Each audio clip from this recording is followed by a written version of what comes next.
Well, to answer the legalistic question, don't look at me. Look at the history books and the Qin dynasty. I am not the Qin dynasty. Anyway, I feel that my history and what I did was very justified for the unification of Japan. The destruction of the Heizan was necessary to ensure that the Bonzes did not pose any threat to our country in any way. And who is to say that what I did was worse and more violent than America's past warfare? If I remember correctly, I learned that the United States fought their own brethren who seceded from the Union with much more casualties than that of the Heizan and the Bonzes. And the end of the Civil War brought unification to America as well. What I did was another stepping stone to unification, just like the Civil War was. If there were even an attack on American homeland, regardless of whether or not they were Buddhist, Christian, or a group of bandits, their end would come swiftly. Well, wait, can't your attack on the Haitian also be seen as religious intolerance to Buddhism? And who's to say you wouldn't tolerate religions nowadays? Your attack on the monks could also have ended much. You both talk about religious tolerance and accepting trade, but you are both hypocrites. I never done anything to get rid of Christians, unlike you, Hideyoshi, and Ieyasu.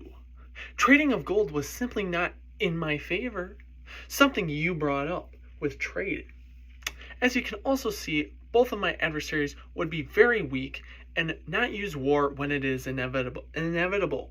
They would rather just sit around and try to get rid of religion and try to trade with the others. And you know what happens then? Death to people. Okay, gentlemen. That is enough of that.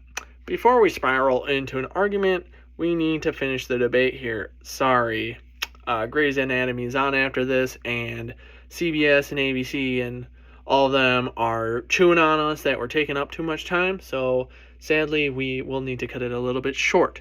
But we will still have our closing statements. Ieyasu, you will start, followed by Nobunaga, and then finally Hideyoshi. For my closing statement, I have to ask America, do you want peace? Or do you want religious intolerance and war? With me, you will receive both peace as well as a country where you are put first in front of other countries. This will only cause America to be greater than it has ever been before and bring prosperity to you and your loved ones for as long as ever. Some say war is a curse. However, it is only resorted to when it is inevitable. Under me, you will not be under constant war and fear. You will be as free as you've ever been. With a strong military, the chance of oppression is zero because no country will want to go to war with America, and your safety will come first, with any disturbances ending swiftly. The country is only as strong as its government, and with me as president, the country will be as strong as ever. The fear of an uprising and terror on citizens will be non-existent with my planned laws to restrict weaponry. And to the Christians, you do not need to be worried about your religion. I'm not planning on killing or expelling any Christians anytime soon. Thank you. Well, that concludes our debate. Thank y'all for coming, and make sure to vote this Tuesday, because as history also goes to tell, we don't have very good voter turnout, and this one is looking to be a very important one. Hello, America. As the polls close and votes are tallied, this election is as close as the 1824 election. With 3 men being voted on, there is no majority in sight, but whoever does win with the highest percentage will be the next president. Voter turnout is also projected to be the highest it has ever been.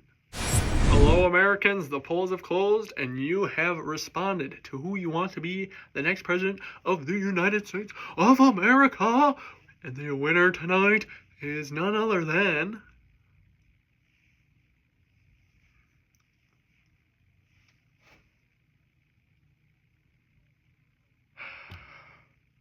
Tokugawa Ieyasu.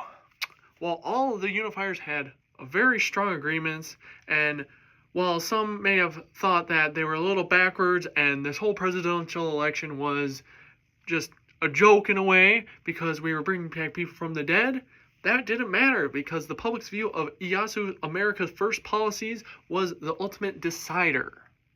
Now, this also means that Hideyoshi and Nobunaga will unfortunately be dealt with.